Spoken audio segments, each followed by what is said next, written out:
తెలుగు శ్రోతలందరికీ నమస్కారం అండి. మన అలనాటి కథలు ఎవర్ గ్రీన్ స్టోరీస్ ఛానల్కి మీ అందరికీ స్వాగతం. విశిష్ట నవల వింటున్నామండి. రచన శ్రీమతి పోల్కంపల్లి శాంతాదేవి గారు. ఇక ఆలస్యం చేయకుండా మనం కథలోకి వెళ్ళిపోదాం. వీడియో చూసిన వెంటనే లైక్ చేసి షేర్ చేసి తప్పకుండా సబ్స్క్రైబ్ చేసుకోండి. మన ఛానల్ని బెల్ ఐకాన్ యాక్టివేట్ చేసుకోండి. అక్కడే ఉన్న కరుణ కోపంగా చూసింది. పోయి దీని సాక్ష్యమే కావాల్సి వచ్చిందా అమ్మా? కాలేజీలో పృథ్వీ సార్ అంటే ఆడపిల్లలందరికీ క్రేజ్ తెలుసా? అతడు మనసు పడ్డది మాత్రం నా మీదే. దీనికేదో ఈర్ష్య పుట్టినట్టుంది నన్ను చూసి, అందుకే అలా చెప్తోంది అన్నది కరుణ. చెప్పు తీసుకుని కొడతాను ఆ మాట అన్నావంటే. నిన్ను చూసి ఈర్ష్యపడ్డం లేదే, జాలి పడుతున్నాను. ఇంత గుడ్డిగా నువ్వు అతడి వల్లో పడ్డందుకు, నువ్వు చదివిన చదువు నీకెందుకు ఉపయోగపడినందుకు బాధపడుతున్నాను. విశిష్ట అరిచినట్టుగా అంది. కొంచెం నెమ్మదిగా మాట్లాడు తల్లి. ఈ విషయం ప్రక్కింటి వాళ్ళ చెవిలో పడిందా ఊరంతా చాటింపు వేస్తారు. ఇది అతడు తనని పెళ్లి చేసుకుంటానని చెప్పాడంటుందేమిటి? కరుణ తల్లి మొత్తుకొన్నట్టుగా అంది. అతడి మీద వ్యామోహంతో దీని కళ్ళు మూసుకుపోయాయండి. అయినా మనమెందుకు తర్జన భర్జన పడాలి? బాబాయ్ గారిని వెళ్ళి అడగమనండి ముహూర్తాలు ఎప్పుడు పెట్టుకుందామని. అతడు ఒప్పుకుంటే సంతోషించే వాళ్ళల్లో ముందు నేనుంటాను. ఎందుకంటే నా చిన్ననాటి స్నేహితురాలు కాబట్టి. లేదంటే దీని పిచ్చి వదులుతుంది. కరుణ తల్లి విమలమ్మ భర్తకు పోరు పెట్టి పంపింది. నేను మీ స్టూడెంట్ కరుణ తండ్రిని. శేషగిరిరావు నా పేరు అంటూ తనని పరిచయం చేసుకున్నాడు ఆయన. రాజభవనంలా ఉన్న వాళ్ళ ఇల్లు, ఇంటి ముందున్న సెక్యూరిటీ, గేటు దగ్గర కట్టేసిన కుక్కలు, అదంతా చూసినప్పుడే ఆయన ఆశ సగం చచ్చిపోయింది. అలాగా, వచ్చిన పని చెప్పండి పృథ్వీ నింపాదిగా అన్నాడు. అదే మా కరుణని మీరు పెళ్లి చేసుకుంటానన్నారట. ఆయన మాటల్ని కూడదీసుకుంటున్నట్టుగా అన్నాడు. ప్రపంచంలోని ఆశ్చర్యాన్నంతా ముఖంలోకి తెచ్చిపెట్టుకున్నాడు పృథ్వీ. ఆ మాట ఎవరు చెప్పారు మీతో? అది కరుణే చెప్పింది. మీరు ఒకరినొకరు ఇష్టపడ్డారని, మీరు దాన్ని పెళ్లి చేసుకుంటానన్నారని. వాహ్, ఇంత కథ అల్లిందా ఆ పిల్ల? క్లాసులో పాఠాలు అర్థం కాలేదంటే 2 రోజులు ఇంటికి వచ్చి చెప్పించుకోమన్నాను. వచ్చి చెప్పించుకుంది. ఆ పిల్ల మనసులో ఇన్ని ఊహలున్నట్లు అర్థం చేసుకోలేకపోయాను. ఆశ్చర్యాన్ని వర్షంలా కురిపించాడు. కరుణ నా స్టూడెంటు, అంతకు మించి వేరే అభిప్రాయం నాకు లేదు. ఇక మీరు వెళ్ళొచ్చు. నమస్కారం. కుర్చీలోంచి దిగ్గున లేచి నమస్కారం పెట్టాడు పృథ్వీ. నమస్కారం. తను నమస్కారం పెట్టి లేవక తప్పింది కాదు శేషగిరిరావుకు. ఇంటికి వస్తూనే చెడామడా తిట్టాడు కూతుర్ని. చదివేస్తే ఉన్నమతి పోయింది దీనికి. కనీసం పీజీ అన్నా చేయిస్తే గవర్నమెంట్దో ప్రైవేట్దో ఏదో ఒక ఉద్యోగం చేసి తన కాళ్ళ మీద తను నిలబడి మనకింత బరువు తగ్గిస్తుంది కదా అని అనుకున్నాను. ఇది ఎంత పని చేసిందో చూడు. వాడితో సినిమాలకి షికార్లకి తిరిగి నలుగురి దృష్టిలోనూ పడింది. వాడేమో పెళ్లి చేసుకోనంటున్నాడు. నాకెంత తలవంపులు తెచ్చిపెట్టింది. ఆయన ఉత్తిరీయంతో ముఖం తుడుచుకుంటూ కుర్చీలో కూలబడ్డాడు. అందుకే ఈ ఆడముండల బుద్ధులు ఇలా ఏడుస్తాయనే. అష్టవర్ష భవేత్ కన్య అంటూ 8 ఏళ్లకే పెళ్లిళ్ళు చేసి గడప దాటిస్తున్నారు. వెనుకటి వాళ్ళదంతా చాదస్తమని మనం పిల్లల్ని చదివిస్తుంటే బాగా బుద్ధి చెప్పింది పాడుముండ. చదివిన చదువులు చాలు. రేపటి నుండి అది కాలేజ్కే కాదు, దేనికి గడప దాటడానికి వీల్లేదు. అది గడప దాటిందో ముందు నిన్ను చంపేస్తాను. అత్త మీద కోపం దుత్త మీద తీర్చినట్టుగా ఆయన భార్య మీద ఎగిరాడు. ఇంతకీ ఏమన్నాడండి? రాజభవనం లాంటి ఇల్లు, ఇంటి ముందు పులుల్లా కట్టేసిన కుక్కలు, అడుగడుగునా సెక్యూరిటీ, 3-4 కార్లు. వాడి తండ్రి హోమ్ మినిస్టరే. వాళ్ళ ఇంట్లో అడుగు పెట్టడానికి నానా అవస్థ పడాల్సి వచ్చింది. అంతటి వాడిని పట్టుకుని నా బిడ్డను పెళ్లి చేసుకుంటావా అని అడిగితే చేసుకుంటాడా? నయం, మెడపెట్టి బయటికి గెంటించకుండా మర్యాదగా నమస్కారం పెట్టి బయటికి పొమ్మన్నాడు అంటూ అక్కడ జరిగిన సంభాషణ గురించి చెప్పాడు. ఆవిడ ఉస్సూరుమని తల పట్టుకుంది. ఇప్పుడు దాన్ని అర్ధాంతరంగా చదువు మానిపించి ఏం చేస్తారండి? ఏదో గంతకు తగ్గ బొంతం చూసి పెళ్లి చేసి పంపించేస్తాను. అప్పుడు కానీ దాని రోగం కుదరదు. మనకి మచ్చ మాసిపోదు. ఆ వేడిలో కరుణను 4 రోజుల పాటు గడప దాటనివ్వలేదు. హడావిడిగా సంబంధాల కోసం తిరిగారు. ఎంత పనికిమాలిన సంబంధానికైనా వేలకి వేలు డిమాండ్ చేయడం చూసి ప్రస్తుతం పెళ్లి ఆలోచన పెట్టుకొని లాభం లేదనుకున్నాడు శేషగిరిరావు. ఎందుకంటే ఆయనకి స్థిర చరాస్తులేమీ లేవు. 4 సంతానం. అందులో 3 ఆడపిల్లలే. ఉండేది అద్దె కొంప, చేసేది గుమస్తా ఉద్యోగం. మంచాల్లో ఉన్న తల్లి తండ్రి. ఏళ్లుగా తండ్రి పక్షవాతంతో కాలు చెయ్యి పడిపోయి మంచంలో ఉన్నాడు. ఆయనకి చేసి చేసి తల్లి కూడా ఇటీవలే మంచాన పడింది. క్లాసులు నడుస్తున్నంతసేపు ఊపిరి బిగబట్టుకున్నట్లుగా ఉన్న కరుణ క్లాసులోంచి బయటికి రాగానే విశిష్టను వాటేసుకుని ఏడ్చింది. నిజంగా నేను గుడ్డిదాన్ని అయిపోయానే విశిష్ట. వాడి తీపి తీపి కబుర్లు విని మోసపోయాను. నువ్వు చెబితే నేను నమ్మలేదు. పైగా నిన్ను తిట్టాను. వాడు వాడు ఇంత మోసగాడనుకోలేదు. మా నాన్నగారు వెళ్ళి అడిగితే మీ అమ్మాయిని ఒక స్టూడెంట్గా తప్ప మరో దృష్టితో చూడలేదన్నాడట. వాడు నాకు కడుపు కూడా చేసి ఎంత నాటకమాడుతున్నాడో చూడు. ఏడవడానికి సిగ్గులేదు, బుద్ధి లేదు.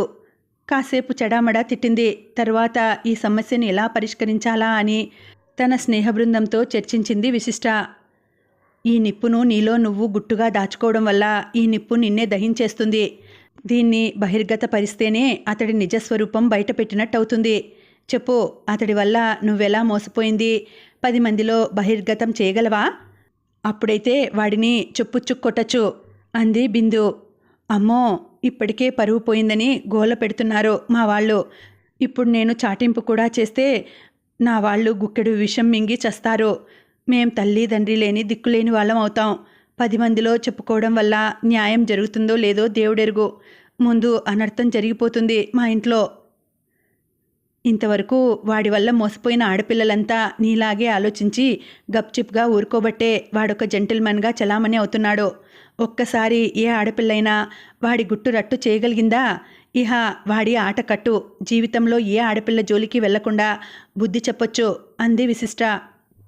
అతడి గుట్టురట్టు చేయడం ఏమో గాని ముందు నా బతుకు బజారున పడుతుంది కదా. ఇంత చేస్తే అతడు తన తప్పును ఒప్పుకుంటాడని గ్యారంటీ లేదు కదా. నువ్వు యథార్థం నలుగురి ఎదుట చెప్పగలిగితే అతడి చేత తప్పు ఒప్పించి నిన్ను పెళ్లి చేసుకునేట్టు చేసే బాధ్యత నాది. సిగ్గు లేకుండా 10 మంది ఎదుట పెళ్లి కాకుండానే తల్లినవుతున్నానని ఎలా ఒప్పుకోగలనే? సిగ్గు విడిచి చెప్పినా అతడు నాతో ఉన్న సంబంధం అంగీకరిస్తాడని గ్యారంటీ ఏమిటి? అంగీకరించే మనిషి అయితే అతడు నాతో అలా మాట్లాడి ఉండేవాడు కదా. పెళ్లి కాకుండా తల్లివి కావడానికి సిగ్గేయలేదు, కానీ జరిగింది చెప్పడానికి సిగ్గెందుకు? చెప్పకపోతే నీకు న్యాయం ఎలా జరుగుతుంది అంది విశిష్ట. న్యాయం జరుగుతుందంటే చెప్పొచ్చు. నేను చెప్పగలిగితే నువ్వేం చేస్తావో ముందు అది చెప్పు. మన స్టూడెంట్స్నంతా కూడగడతాను. మనని సమర్థించడానికి సుభాషిణి మేడం ఉండనే ఉంది. అతడి మీద ఒత్తిడి తెచ్చి నిన్ను పెళ్లి చేసుకునేటట్టు చేస్తాను. అంతా గొడవ గొడవ అయిపోతుంది కదూ. అంతా ఒక సైక్లోన్లా తయారవుతుంది. అంత జరిగినా అతడు అంగీకరించకపోతే నేనా అవమానంతో బ్రతకటం అసాధ్యం. ఈ వ్యవహారం ఇంతటితో తెగిపోతేనే బాగుంటుంది విశిష్ట. నీకు మా అందరికంటే ధైర్యం ఎక్కువ. ఎవరితో ఎలా మాట్లాడాలో తెలిసిందానివి. ఒకసారి పృథ్వీ సార్ని ఒంటరిగా కలుసుకొని ఇది మీకు న్యాయమా అని అడుగు. ఏం చెబుతాడో చూద్దాం. అడగడానికి నాకేమీ అభ్యంతరం లేదు. కానీ మనం చిన్నప్పుడు బ్రాహ్మడు బంగారు కంకణం కథ చదువుకున్నాం, గుర్తుందా? ఒక బ్రాహ్మణుడు అడవి గుండా ప్రయాణిస్తుంటాడు. అడవి మధ్యన బోన్లో పడిన ఒక పులి తటస్థపడుతుంది. అలా వెడుతున్న బ్రాహ్మణుణ్ణి పిలిచి తన దగ్గరున్న స్వర్ణ కంకణం చూపిస్తూ, అయ్యగారు, ఈ బోను తలుపు తీశారంటే ఈ స్వర్ణ కంకణం మీకు బహుమానంగా ఇచ్చేస్తాను అని చెబుతుంది. బ్రాహ్మడు స్వర్ణ కంకణం మీద ఆశతో బోను తలుపు తెరుస్తాడు. పులి ఒక్కసారిగా బయటికి ఉరికి వచ్చి, నాకు చాలా ఆకలిగా ఉంది, నిన్ను తినేస్తాను అని చెబుతుంది. నిన్ను రక్షించిన వాడినే భక్షిస్తావా? నీకిది న్యాయమా అని అడుగుతాడు బ్రాహ్మడు లబలబలాడుతూ. మాది జంతున్యాయం బాబు. ఆకలి వేసినప్పుడు ఏది చిక్కితే అది చంపి తినొచ్చని మా జంతున్యాయం చెబుతోంది అని చెప్పి బ్రాహ్మడి మీద పడి తినేసిందా పులి. బంగారు కంకణం మీద ఆశ బ్రాహ్మడి మెడకు మృత్యుపాశం బిగించినట్టే నువ్వు పృథ్వీ మీద వ్యామోహంతో కట్టుబాటు అనే బోను తెరిచి స్వేచ్ఛగా నీ కౌగిట్లోకి ఆహ్వానించావు. అతడొక జంతువు. అతడికున్నది జంతున్యాయం. ఒక ఆడపిల్లను నమ్మించి మోసం చేయవచ్చునా అంటే అతడి జంతున్యాయం న్యాయమనే చెబుతుంది. మార్గదర్శకాలైన ఎన్నో నీతి కథలను మనం పాఠాలుగా చదువుకొని కూడా అవసరమైనప్పుడు మర్చిపోతుంటాం అంది బిందు. సరిగ్గా చెప్పావు బిందు. చిన్నప్పుడు చదువుకున్న బ్రాహ్మడు బంగారు కంకణంలాగే అయింది నా బతుకు. కరుణ కళ్ళు కన్నీళ్లతో జలజలలాడాయి. స్నేహితురాళ్లుగా నా కోసం ఏమైనా చెయ్యండి. నన్ను ఎలాగైనా ఒడ్డున పడేయండి. నాకు నెల తప్పిందని ఇంట్లో తెలిస్తే సామూహిక మరణాలు సంభవిస్తాయి మా ఇంట్లో. ఎవరికైనా అన్యాయం జరిగితే ఎదిరించి మాట్లాడే ధైర్యం బాగానే ఉంది విశిష్టకు. అనవసరమైన గొడవల్లో తల దూరిస్తే ఇంట్లో తిడతారన్న భయం సింధుది, బిందుది. ఎంత ధైర్యం ఉన్నా కొంచెం బెరుగ్గానే ఉంది విశిష్టకు. ఎందుకంటే ఈ కాలేజీలో చేరినప్పటి నుండి అతడి డేగ చూపులు ఆమెను వెంటాడుతున్నాయి. అతడి కళ్ళు మౌన సంకేతాలు వెలువరిస్తున్నాయి. ఇప్పుడు ఆ వేటగాడి ముందుకే తను రాయబారిగా వెళ్ళాలి, అది ఒంటరిగా. ఇంట్లో వాళ్ళు తిడతారన్న భయంతో సింధు, బిందు తప్పుకోవడం వల్ల పృథ్వీని ఒంటరిగా కలుసుకోవడానికి 2 రోజుల వరకు వీలుపడలేదు విశిష్టకు. చివరికి లైబ్రరీలో ఒంటరిగా కనిపించాడు ఏదో పుస్తకం కోసం వెతుకుతూ.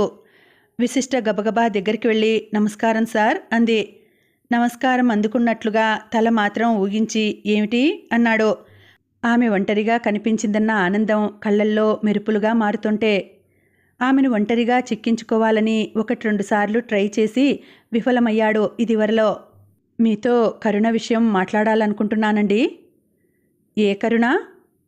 MA first year student. ఏమిటి సంగతి? కనుబొమ్మలు వెటకారంగా కదిలాయి పైకి క్రిందికి. కరుణ పరిస్థితి చాలా దయనీయంగా ఉంది. మీతో ఉన్న సంబంధం ఇంట్లో తెలిసిపోయింది. రేపో మాపో అందరికీ తెలిసిపోతుంది. దాని కడుపులో పెరుగుతున్న బిడ్డ వల్ల. మన సమాజంలో పెళ్లి కాకుండా కడుపొచ్చిన స్త్రీ ఎంత హీనంగా చూడబడుతుందో మీకు తెలియంది కాదు. ఆమె జీవితం ముందు ముందు ఎంత నరకంగా మారుతుందో ఎవరైనా ఊహించగలరు. ఆమె ఏం తప్పు చేసిందని ఆమెకి శిక్ష? ఆమె అమాయకంగా మిమ్మల్ని ప్రేమించడమే నేరమా? అడిగింది ఆవేశంగా. ఇదెక్కడి తద్దినంరా బాబు. మొన్న ఆమె తండ్రి కూడా వచ్చి ముహూర్తాలు ఎప్పుడు పెట్టుకుందామని అడిగాడు. ఏమిటి తమాషా? ఆమెతో నాకు మీరనుకునే సంబంధమేమీ లేదు. ఆమె నేను పనిచేస్తున్న కాలేజీలో ఒక స్టూడెంట్ అంతే. ఎవరి పాపమో మోస్తూ అది నాకు ఎందుకు అంటగడుతోందో, ఆమెకు నాతో సంబంధం ఉన్నట్లు ఎందుకు చెబుతోందో అర్థం కావడం లేదు అన్నాడు ఎంతో అమాయకంగా ముఖం పెట్టి. చప్పట్లు చరిచింది విశిష్ట. మీ నటన చాలా సూపర్బ్. నాటకాల్లోనో సినిమాల్లోనో అయితే ఉత్తమ నటన అవార్డు ఇచ్చేవాళ్ళు. కానీ నిజ జీవితంలో మీ నటనకి చెప్పు తీసుకొట్టాలనిపిస్తోంది. ఒక ఆడపిల్ల జీవన్ మరణ సమస్యలో చిక్కుకొని అవతల రోధిస్తుంటే నాటకాలు ఆడతారా? నాటకాలు. నిజంగా ఆమె మీకు ఒక స్టూడెంట్ మాత్రమే అయితే మీరంటే నాకు ఎంతో గౌరవం ఉండేది. కానీ పవిత్రమైన విద్యాలయాన్ని మన్మథ లీలలకు స్థావరంగా మార్చే మీ వంటి మధోన్మత్తులు ఆచార్య పీఠానికే కళంకం. గురు శిష్యుల మధ్య ఉండాల్సింది తండ్రి బిడ్డల వంటి సంబంధం. కానీ కూతుళ్లలో ప్రియురాళ్లను చూసుకునే మీ వంటి కామాంధులు విద్యాలయానికే కళంకాలు. మీ తుచ్చవాంచకు స్టూడెంట్సే కావలసి వచ్చారా? ఇహ మీ మన్మథ లీలలు సాగబోవు. మీ నాటకానికి తెరదించుతున్నాను. మీ నిజస్వరూపం బయటపెట్టి నలుగురి చేత చీ కొట్టిస్తాను. నీ మొహం, నీ వల్లేమవుతుంది పిల్లకాకివి. నా ఒక్కదానివల్ల కాకపోవచ్చు. మా స్టూడెంట్స్ నందరినీ సంఘటితపరుస్తాను, ఉద్యమం లేవదీస్తాను. మీకు సాంఘిక బహిష్కరణ విధించి జీవించడమే దుర్భరం చేస్తాను. అబ్బా, గొప్ప విప్లవకారినివి బయలుదేరావే. వ్యంగ్యహాసం అతడి పెదవుల మీద పాము పడగలా ఆడింది. నువ్వంటే నాకెప్పటి నుండో కోరిక. అణిగి ఉన్నదాన్ని తోకతొక్కి పడగ విప్పుకొనేలా చేశావు. ఈ క్షణం నుండి నిన్ను వెంటాడి వేటాడడమే నా లక్ష్యం. నిన్ను పొందే వరకు విశ్రమించను. అతడి కళ్ళల్లో బుసకొట్టిన కసికి నిశ్చేష్టత అయింది విశిష్ట. కరుణ సమస్య తీర్చబోయి కొత్త సమస్య తన మెడకు వేసుకుందా? కాసేపటికి తెప్పరిల్లి సీరియస్గా అంది. విశిష్ట అంటే మామూలు ఆడపిల్ల కింద జమకట్టకు. నువ్వు నన్నేమీ చేయలేవు. నా బొందిలో ప్రాణముండగా నన్ను తాకలేవు. విశిష్ట కళ్ళల్లోకి తన పదునైన చూపులు చొప్పిస్తూ అంతే దృఢంగా అన్నాడు.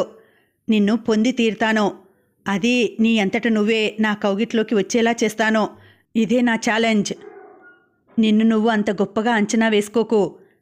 తన పదఘట్టనలతో అడవిని అదిరిపోయేలా చేసే ఏనుగును సైతం కుంభస్థలాన్ని కొట్టి నేల కూల్చే సింహాలున్నాయి. అయితే నాకు సమఉజ్జీవన్నమాట. సమఉజ్జితో ఆట ఇంకా పసందుగా ఉంటుంది. తన అందమైన పలువరస తలుక్కుమనేలా నవ్వాడు పృథ్వీ. అప్పుడు చూసింది పరిశీలనగా. 6 అడుగులకి తక్కువగాని పొడవు, పొడవుకి తగిన లావు, చక్కని వర్చస్సు. ఆ ముఖంలో సూదంటు రాయిలా ఏదో ఆకర్షణ. అతడు నవ్వుతుంటే మనిషి నవ్వినట్లుగా కాక నాగుపాము తన కోరలు విప్పి నవ్వినట్లుగా అనిపించింది విశిష్టకు. అసలు నువ్వు మనిషి అనుకోవడం నేను చేసిన పొరపాటు. రాయభారానికి రావడం ఇంకొక పొరపాటు. గిరుక్కున వెనుదిరిగింది. దూరంగా నిలబడి ఇటే ఆసక్తిగా చూస్తున్నాడు ఒక లెక్చరర్. అతడి పేరు కృష్ణవంశీ. వాళ్ళు గొంతు తగ్గించి చిన్నగా మాట్లాడుకోవడం వల్ల ఆయనలో కుతూహలం చెలరేగిపోయింది. వాళ్ళు దేనికో పోట్లాడుకున్నారని మాత్రం అర్థమైంది. ఏం సార్, దేనికో ఇద్దరు ఘర్షణ పడుతున్నట్టున్నారు? ఈ ఆడపిల్లలకి ఏం పని లేదండి. కాలేజీకి చదువుకోవడానికి వస్తున్నారో స్వయంవరానికి వస్తున్నారో అర్థం కావడం లేదు. ఆ పిల్లకి నేనంటే వల్లమాలిన ప్రేమట. నన్ను పెళ్లి చేసుకోండి, లేకపోతే చచ్చిపోతాను అంటోంది. వారెవ్వా, మీరేమన్నారు? ఇలా బెదిరించిన వాళ్ళను చాలామందినే చూశాను. నేను కాలేజీలో చదువుతున్నప్పుడు ఇదే గొడవ. ఈ ఆడపిల్లలతో ప్రేమించాను, పెళ్లి చేసుకోండి అని. ఏ ఆడపిల్లకి చూసినా నేనంటే క్రేజే. పృథ్వీ నన్నే పెళ్లాడుతాడు అంటూ వాళ్ళల్లో వాళ్ళు పందాలు వేసుకునేవాళ్ళు. లెక్చరర్గా కాలేజీలో చేరాక ఇప్పుడు అదే గొడవ. దేవుడు నన్ను అందంగా పుట్టించి ఇదొక సమస్య తెచ్చిపెట్టాడు. ఏదో పెద్ద కష్టం వచ్చిపడ్డట్టుగా ముఖం పెట్టాడు పృథ్వీ. వెళ్ళబోతున్న విశిష్ట ఆగి అతడి మాటలు వింది. పళ్ళు పటపటా కొరికింది. అతడి మాటల్లో కొంత నిజం లేకపోలేదు. అతడు అందగాడు, ఆ మాట ఎవరూ కాదనలేరు. ఆ అందం పట్ల ఆడపిల్లలు ఇట్టే ఆకర్షితులవుతుంటారు. వాళ్ళ బలహీనత ఆధారం చేసుకుని వాళ్ళని తన చుట్టూ తిప్పుకొని అనుభవించి గాలికి వదిలేయడం పృథ్వీ అలవాటు. అందులో చాలామంది విరక్తితో చదువులు మానేశారు. కొందరు జీవశ్చవాలుగా మారారు. కొందరు గుట్టుగా పెళ్లిళ్ళు చేసుకుని వెళ్ళిపోయారు. ఇంతవరకు అతడి బండారం బయట పెట్టిన వాళ్ళెవరూ లేరు. అతడి నిజస్వరూపం బయట పెట్టాలంటే తాము చెడిపోయిన సంగతి బయటపడిపోతుంది. కనుక అందరూ గమ్ము నుండిపోయారు. ఈసారి మాత్రం అలా జరగనివ్వకూడదు. అతడి గుట్టు రట్టు చెయ్యాలి. ఇంకే ఆడపిల్ల అతడి వల్ల మోసపోకుండా చూడాలి. కరుణ దగ్గరికి వచ్చి చెప్పింది. అతడొక మానవ మృగం. ఎలా ప్రేమించావే? మనిషి అందంగా కనిపిస్తే చాలా, మనసు ఎలాంటిదో తెలుసుకోనక్కర్లేదా? తన రాయబారం ఎలా విఫలమైంది చెప్పి చివాట్లు పెట్టింది విశిష్ట. తొలి వయసు గారిడి అది. పై మెరుగులకే మోసపోయేలా చేస్తుంది. అందుకే ఇన్ని విఫల ప్రేమలు, ఇన్ని భగ్నగాథలు. మోసపోయామని తెలుసుకునేసరికి జరిగిపోయి ఉంటుంది సర్వనాశనం. కరుణ ఒక నిట్టూర్పు విడిచింది. పగిలిన గుండెలోంచి వచ్చిన నిట్టూర్పు అది. నీ జీవితం నాశనం కానివ్వను. అతడి చేత నీ మెడలో తాళి కట్టించి తీరుతాను చూడు. రేపే కాలేజీ ఆవరణలో టెంట్ వేస్తాను. ఉపన్యాసాలతో ఉపవాసాలతో అదరగొట్టేస్తాను. ఆడపిల్లలను ఆటబొమ్మలుగానే చూసిన పృథ్వీ వాళ్ళ ఆత్మశక్తి ఏమిటో తెలుసుకునేలా చేస్తాను. ఇంత జరిగాక అతడి చేత నా మెడలో తాళి కట్టించినా ఒకటే, ఉరితాడు కట్టించినా ఒకటే. బలవంతంగా అతడి చేత కట్టించుకునే తాళి ఉరితాడు కాక ఏమవుతుంది? వద్దు, నాకు ఆ తాళి వద్దు. అలాంటి మనిషితో కాపురం చేయడానికి ఆత్మగౌరవం ఉన్న ఏ ఆడపిల్ల అంగీకరించదో తెలుసా? అందుకని నువ్వు నా కోసం ఎవరి నుండి సానుభూతి సంపాదించనక్కర్లేదు. ఎవరెవరినో సంఘటితం చేసి ఉద్యమం లేవదీయనక్కర్లేదు. మరి నీ సమస్యకి పరిష్కారం? నా సమస్యని నేనే పరిష్కరించుకుంటాను. జరిగిందంతా గుట్టుగా పూడ్చిపెట్టి కన్యవధువుగా కొత్త అవతారం ఎత్తి ఇంకెవరి చేతో తాళి కట్టించుకుంటావా? ఆ మొగుణ్ణి మోసగిస్తూ జీవితమంతా నిన్ను నువ్వు మోసం చేసుకుంటూ ఉంటావా? కోపంగా అడిగింది విశిష్ట. నన్ను మరీ అంత నీచురాలిగా జమకట్టకు విశిష్ట. నేను మోసపోయింది కాక నా వల్ల మరో అమాయకుడు ఎందుకు మోసగింపబడాలి? ఏనాటికి నేనంత నీచానికి పాల్పడను. నేను చేసిన తప్పుకు నన్ను నేను బలి చేసుకుంటాను గాని ఇంకెవరిని బలి చెయ్యను. అంటే అర్థం?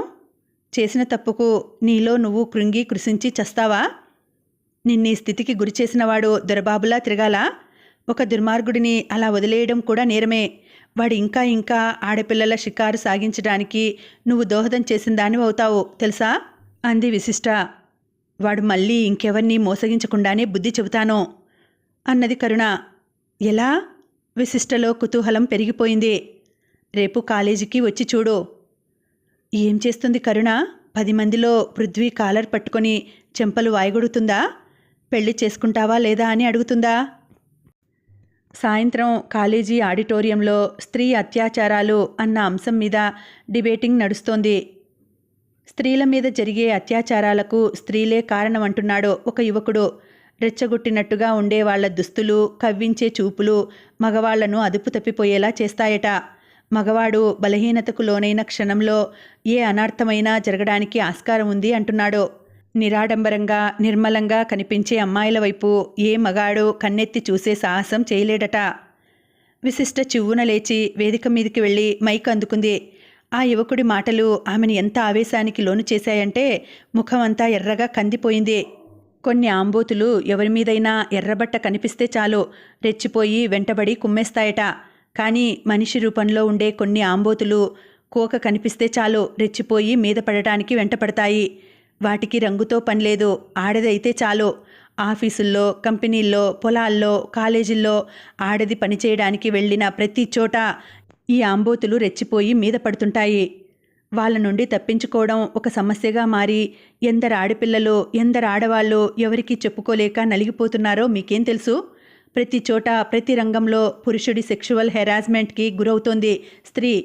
దానికి ఆమె వేషభాషలు ఎంత మాత్రం కారణం కాదు. మగవాళ్లలో దాగి ఉన్న మృగ ప్రవృత్తే కారణం. ఆడది కనిపిస్తే సెక్స్ తప్ప ఇంకేమీ గుర్తురాదు వాళ్లకు. ఉన్నత స్థానాల్లో ఉన్నవాళ్ళు, ఉన్నతోద్యోగులు సైతం ఈ మృగవాంఛకు అతీతులు కాదు. నిన్న మొన్న పత్రికల్లో సంచలన వార్తగా వస్తున్న రూపన్ డియోల్ బజాజ్ కేసు విషయం చర్చిస్తే ఈ విషయమే తేలుతుంది. ఆమె ఒక ఐఏఎస్ ఆఫీసర్, సమాజంలో ఒక ఉన్నత ఉద్యోగిని, ఒక ఐఏఎస్ అధికారికి భార్య. అప్పటి పంజాబ్ పోలీస్ డైరెక్టర్ జనరల్గా ఉన్న కేపీఎస్ గిల్. టెర్రరిస్టుల పాలిట సింహస్వప్నంగా పేరు తెచ్చుకున్న ఆయన ఒక విందులో ఆమెతో అసభ్యంగా ప్రవర్తించి అంతటితో ఆగక ఆమె పిరుదుల మీద చరిచాడట. రూపన్ అది సామాన్య విషయంగా తీసుకోలేదు. తన వ్యక్తిత్వాన్ని కించపరిచిన అతడి పురుష దురహంకారం మీద ధ్వజమెత్తింది. న్యాయస్థానాన్ని ఆశ్రయించి 8 ఏళ్లు సుదీర్ఘ పోరాటం సాగించి గిల్ మహాశయుడికి 5 నెలల జైలు శిక్ష, 700 రూపాయల జరిమానా వేయించింది. ఇది ఒక మహిళ సాధించిన విజయం. ఈ మాత్రానికే అంత రగడ చేయాలా అని విమర్శించిన వాళ్ళంతా ఇప్పుడు ఆమె సాధించిన విజయాన్ని పొగుడుతున్నారు. ఆమె తీసుకున్న చర్యను అభినందిస్తున్నారు. మగవాడి లైంగిక వేధింపులకు గురి అయ్యే స్త్రీలలో ఎందరూ రూపంలా చర్య తీసుకోగలుగుతున్నారు? బస్సుల్లో, సినిమా హాళ్లలో ఆడ మగ కలిసి తిరిగే ప్రతి చోట ఎందరో గిల్లులు మనకు తారసపడతారు. కాలు తొక్కినా, ఒళ్ళు గిల్లినా గమనించినట్టుగా ముఖం పెట్టేస్తాం. రూపంలా రచ్చకెక్కడానికి సిగ్గు.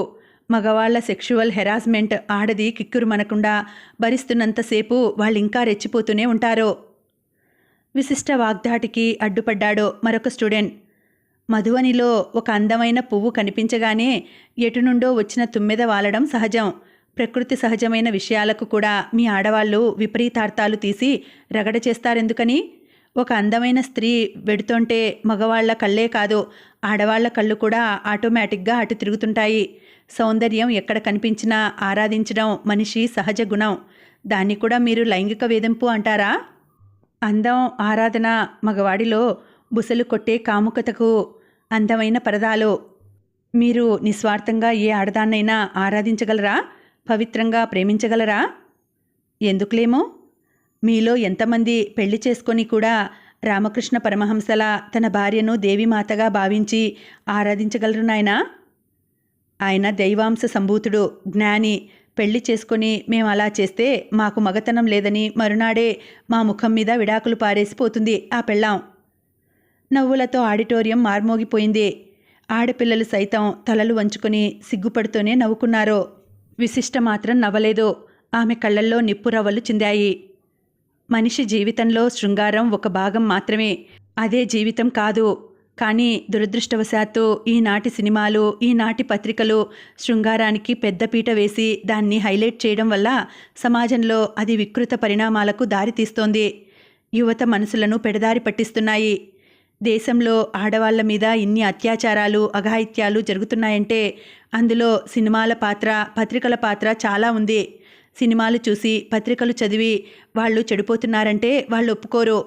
కథ అన్నాక మంచి చెడు రెండూ ఉంటాయి. మంచిని స్వీకరించి చెడును వదిలేయవచ్చు కదా అంటారు. కానీ బలహీనమైన మనసుల మీద చెడు ప్రభావం చూపించినంతగా మంచి చూపించలేదు. చెడుని మనిషి త్వరగా అనుకరిస్తాడు, మంచిని అనుకరించడమే కష్టం. మనిషి సంస్కారవంతుడు కావాలంటే ఇంటి వాతావరణం, తల్లిదండ్రుల పెంపకం కూడా కొంత దోహదం చేస్తాయనుకోండి. ఏమైనప్పటికీ పుట్టకురుపుల్లాంటి మనుషులు ఈ సమాజంలో చాలామందే ఉన్నారు. అంతెందుకు మన కాలేజీలోనే ఉన్నారు. ఆడపిల్లల అమాయకత్వాన్ని ఆసరాగా చేసుకుని వాళ్లతో ఆడుకునేవాళ్ళు, తెలియని పాఠాలు చెబుతాం రమ్మని ఇంటికి పిలిచి కడుపులు చేసేవాళ్ళు. అది మన ఆచార్య వర్గంలో ఉండడం దురదృష్టంలో కల్లా దురదృష్టం. ఎవరో వాళ్ళ పేరు చెప్పండి. ఒకరు కాదు, చాలామంది కేకేశారు. చెప్పడానికి నాకేమీ భయం లేదు. అదిగో అక్కడ కూర్చున్న మన ఆంగ్ల ఆచార్యులు. ఆడపిల్లలతో ఆడుకోవడం ఆయన హాబీ. ఇప్పటికే ఎందరో ఆడపిల్లలు ఈయన కామదాహానికి బలి అయ్యారు, ఇంకా అవుతున్నారు. విశిష్ట తన కేసి వేలు చూపి ఆ మాట చెప్పగానే తోక తొక్కిన త్రాచులా చివ్వున లేచాడు పృథ్వీ. ఏయ్, నీకు మతిగాని పోయిందా? నేను ఆడపిల్లలతో ఆడుకున్నానా? నువ్వు చూసావా? అభాండాలు వేయగానే సరికాదు, రుజువులు చూపాలి. అదే నీ అదృష్టం, చిన్నగా మందహాసం చేసింది విశిష్ట. రుజువులు సాక్ష్యాలు చూపాలంటే ఆ ఆడపిల్లలు నీ వల్ల చెడిపోయిన విషయం బయట పెట్టాలి. తమ కళంకం బయటపడి నలుగురిలో నవ్వుల పాలైపోతామన్న భయంతో వాళ్ళు నీ పేరు బయట పెట్టరు. అదే నీకు ప్లస్ పాయింట్. నువ్వు మరో ఆడపిల్లని చెడగొట్టడానికి అవకాశం కల్పిస్తోంది. నువ్వు మోపిన ఈ అభియోగాన్ని నేను సీరియస్గానే తీసుకుంటున్నాను. నేను ఏ ఆడపిల్లని మోసగించానో నువ్వు రుజువు చేయాలి. లేదంటే నీ మీద చర్య తీసుకోమని నేను ప్రిన్సిపల్ గారిని కోరుతాను. నిన్ను కాలేజ్ నుండి సస్పెండ్ చేయిస్తాను. ఒక విమల, ఒక సుచరిత, ఇలా ఎందరో నీ అందమైన రూపానికి భ్రమిశారు. నీ తీయని మాటలకు మోసపోయారు. జీవితాలను మోడుగా మార్చుకున్నారు. చావలేక బ్రతుకుతున్నారు. అయినా నీ పేరు బయట పెట్టలేదు. ఎందుకంటే తమ బ్రతుకులు బజారున పడతాయని. నీ వల్ల వంచితులైన వాళ్ళు ఒక్కరు బయటపడితే చాలు, నీ ఆటకు చెక్ చెప్పొచ్చు. ఈ క్షణం నుండి నీకు చెక్ చెప్పే పావు కోసమే నా అన్వేషణ సాగుతుంది. నువ్వు ఒట్టి కామాంధుడివని, పవిత్రమైన ఆచార్య పదవిలో ఉండతగవని నేను రుజువు చేసిన రోజు నువ్వు ఈ జాబ్కు రిజైన్ చేసి వెళ్ళాలి. పృథ్వీ ముఖం కోపంతో బిగుసుకుపోయి అసహ్యంగా తయారైంది. అతడి దౌడ ఎముకలు పటపటలాడుతూ పైకి కిందికి కదిలాయి. చెక్ చెప్పడానికి నువ్వు కష్టపడక్కర్లేదు విశిష్ట, నేనే చెబుతాను చెక్ అంటూ లేచింది కరుణ. సూది పడితే వినిపించేంత నిశ్శబ్దం అలుముకుంది. సహ విద్యార్థులు, ఆచార్యదేవులు అందరూ వినండి. ఈయన మాయాజాలంలో చిక్కుకున్న అభాగ్యులలో నేనొకదాన్ని. నిజానికి ఆయన్ని నిందించకూడదేమో. ఇది వయసు చేసిన మాయాజాలమేమో. కాలేజీకి వచ్చేది చదువు కోసమని మర్చిపోయి వయసు గారిడీలో పడి వలపుగాలికి కొట్టుకుపోయి నన్ను నేను తెలుసుకునేసరికి నన్ను నేను కోల్పోయాను. అవును, నేను చెడిపోయాను. చెడిపోయింది మాత్రం ఈ పృథ్వీ వల్లే. ఉన్నతమైన ఆచార్య పదవిలో ఉండి ఆడపిల్లలతో ఆడుకునే తుచ్చమైన మనసున్నవాడు. ఈ విద్యాలయానికే చీడపురుగు లాంటివాడు. పెళ్లి చేసుకుంటానని తీయటి మాటలు చెప్పాడు. నన్ను నేను కోల్పోయాక ప్లేట్ మార్చాడు. నాకు తనకు మధ్య గురు శిష్యుల సంబంధం తప్ప ఇంకేం లేదన్నాడు. జరిగిందంతా వివరంగా చెప్పింది. ఇదంతా అబద్ధం, ఒక పథకం ప్రకారం పన్నిన కుట్ర. దీని వెనుక ఎవరో ఉండి నా మీద బురద చల్లడానికి ప్రయత్నిస్తున్నారు. స్టూడెంట్స్ అంటే నా బిడ్డల్లాంటి వాళ్ళు. వాళ్ళ మీద నాకు మరో భావం ఎంత మాత్రం కలగదు. నేను పెళ్లి కాని బ్రహ్మచారిని కావటం అలుసుగా తీసుకొని ఇలాంటి అభాండాలు వేస్తున్నారనిపిస్తోంది. ఎంతో అమాయకంగా నిజాయితీగా అన్నాడు పృథ్వీ. అక్కడ బరువైన నిశ్శబ్దం చోటు చేసుకుంది. సుభాష్ని లేచి గొంతు సవరించుకొని సీరియస్గా అంది. ఒక పెళ్లి కాని ఆడపిల్ల ఇందరిలో నిలబడి తను ప్రేమించి మోసపోయానని, చెడిపోయానని చెప్పుకొన్నదంటే అది ఎవరో కుట్ర అల్లిన కథ అని ఎలా అనుకుంటాం పృథ్వీ గారు? మీ గురించి కొంత నేను విన్నాను. వేసిన వేషాలు చాలు. ఈ అమ్మాయికైనా అన్యాయం చేయకండి. చక్కగా మా ముందు దండలు మార్చుకున్నా సరే, రిజిస్టర్ మ్యారేజ్ చేసుకున్నా సరే, మీరిద్దరూ ఒకటి కావడమే మాకు కావాల్సిందే. మీరు కరుణని తప్పక వివాహం చేసుకోవాలి సార్. ఆమెను మీరు వివాహమాడందే వదలం. స్టూడెంట్స్ అరిచారు. ఇదెక్కడి తద్దినం? ఆ అమ్మాయి నాకు కూతురుతో సమానం అంటే పెళ్లి చేసుకోమంటారేం? పృథ్వీ చిరాకు పడిపోయాడు. నా కడుపులో బిడ్డకు తండ్రి అయినవాడు నాకు తండ్రినని చెప్పుకుంటున్నాడు.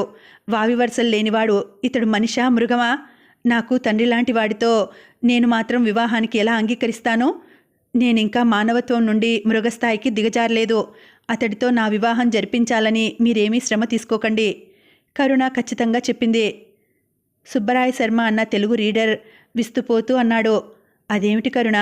ప్రస్తుతం నీ జీవితానికున్న పరిష్కారం అదొక్కటే కదా.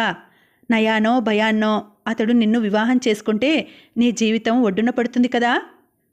ఆత్మాభిమానం గల ఆడపిల్లకు అదొక్కటే పరిష్కారం ఎలా అవుతుంది సార్?